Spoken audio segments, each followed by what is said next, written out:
Hi, teachers. I wanted to go over a few things with creating a quiz in Google Classroom and some of the settings that might be required. So I just want to make sure as we're going forward with this online um, distance learning that you are familiar with some things so you don't have some issues. So I'm going to work on Google Forms today. So I'm going to go, obviously, create and quiz.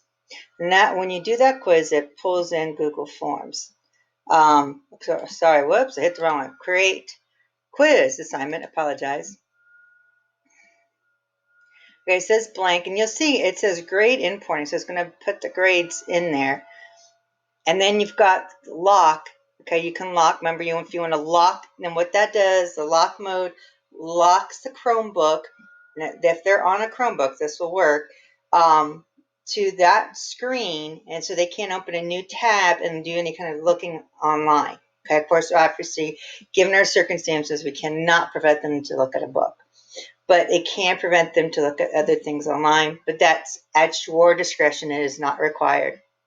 Okay, so we're going to click on where it says blank quiz. Okay, so one of the most important things you want to do is you want to go right into the settings gear right here at the top.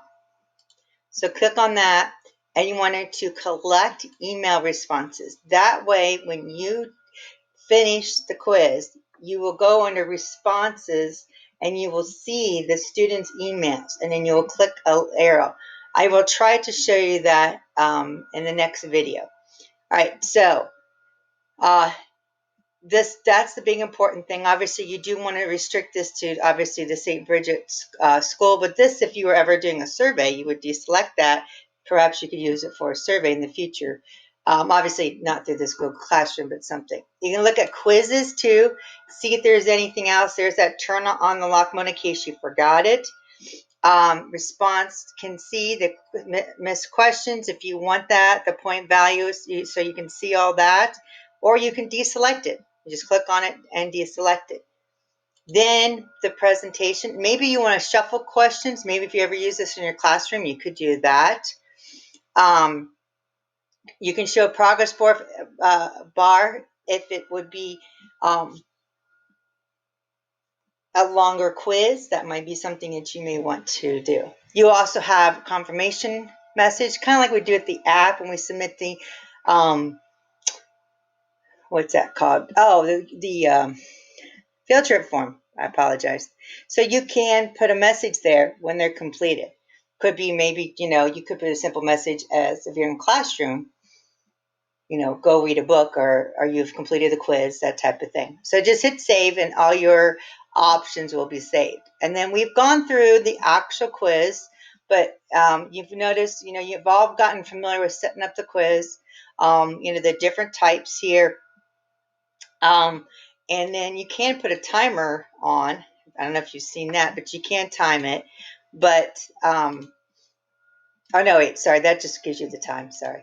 Anyways, but you can do that if you need it. You want to make sure you put core required so they complete them all. You can add a section, you can actually break it down here. Of course, the videos, add image, okay, add a title description if you need to, because you can break it into sections if you would need to. And of course, the plus just adds another question. So hopefully this helps you. And then here it says change settings right here too. So there's another option. Also, don't forget to change the title, what the quiz is. But I think a lot of you become familiar with that. I think the big thing was the collecting the email responses. So if you have any questions on any of this, please feel free to call me, text me, email me, whatever you may need. So hopefully this clears up a few questions.